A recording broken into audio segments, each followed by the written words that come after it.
आत्मा में उसका अस्तित्व, उसका आधार, उसका अधिष्ठान, उसकी एग्जिस्टेंस इसी तरह ही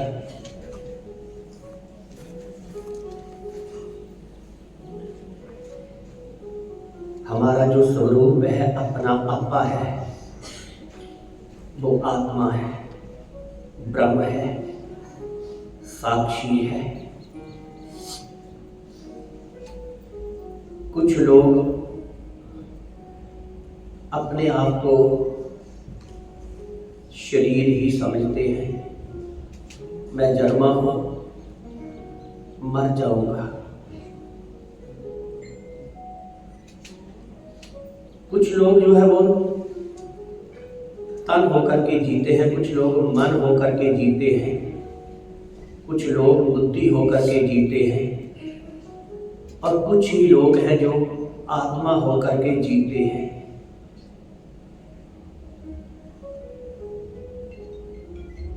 जो केवल अपने को शरीर ही समझते हैं। मैं जन्मा हूँ, फला मेरा नाम है, नर हूँ, नारी हूँ, जाति है मेरी, बच्चा हूँ, जवान हूँ, बूढ़ा हूँ, एक दिन नहीं रहूँगा, मर जाऊँगा।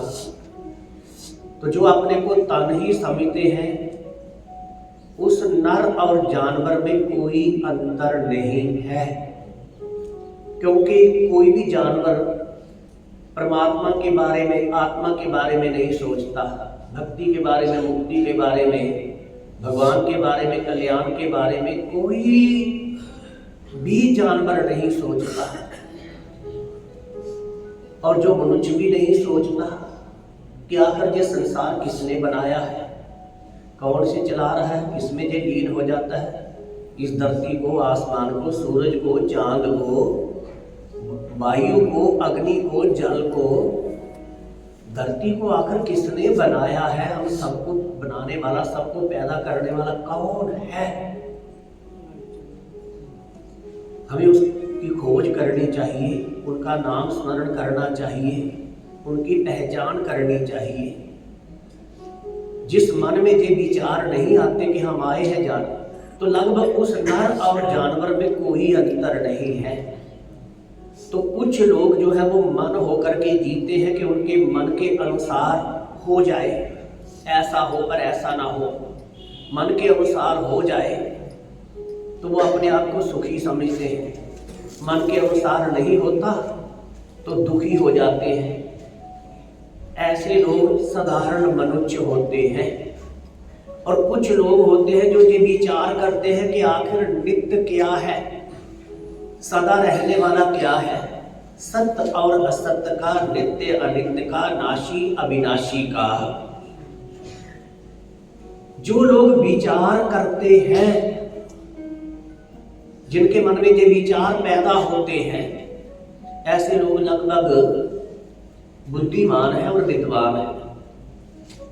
और जो लोग इन प्रश्नों के उत्तर जानने के लिए, अपने को पहचानने के लिए, सत्य को जानने के लिए अथातो ब्रह्म जिज्ञासा ज्ञानी महापुरुषों के सत्संग में जाते हैं और सत्य को, नित्य को, अपने स्वरूप को, आत्म स्वरूप को, ब्रह्म स्वरूप को, साक्षी स्वरूप को जो जान जाते हैं, वो जीवन मुक्त हो जाते हैं, वो आवागमन के चक्कर से छूट जाते हैं। इस तरह से जो कुछ लोग सतोगुणी होते हैं, कुछ रजोगुणी होते हैं, कुछ तमोगुणी लोग होते हैं।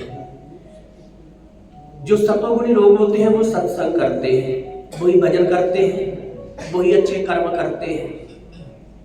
रजोगुणी अपने कर्मों में ही लगे रहते हैं, उनको कुछ किए बिना चैन नहीं आता। और तमोगुणी लोग लगभग आलसी होते हैं। उनके पास समय भी होगा तो ताश खेलने वालों के पास बैठ जाएंगे। नशे विषयों एवं बाबू का, पापों अपराधों का वो बुरे काम को ठुकलोया, नाम की बेला पै पै सोया। क्रोधी होते हैं। तो यही तीन गुण है। ऊर्ध्वं गच्छन्ति सत्वं। जो लोग सतोगुणी हैं वो ऊर्ध्वगामी, इस मनुष्य से फिर वो देवता बनते हैं। और जो लोग रजोगुणी होते हैं, ना तो बड़े पुण्य किए हैं ना पाप किए हैं, तो परमात्मा उनको फिर इस धरा पर भेजता है कल्याण के लिए, नर्तन दे करके। और जो अधो गच्छन्ति तामसा, जगन्य गुणवृत्ति, अधो गच्छन्ति तामसा, जो तमोगुणी लोग होते हैं वो फिर 84 की जोनियों में पड़ जाते हैं। तो जे नर, जो नर ते करनी बने तो नर नारायण होए। यदि जे मनुष्य करनी करे, परमात्मा का नाम स्मरण करे, अच्छे कर्म करे, भगवान का होकर के भगवान के लिए निष्काम कर्म करे, सत्संग करे, तो निश्चित ऐसे नर नारायण का रूप हो जाते हैं। अब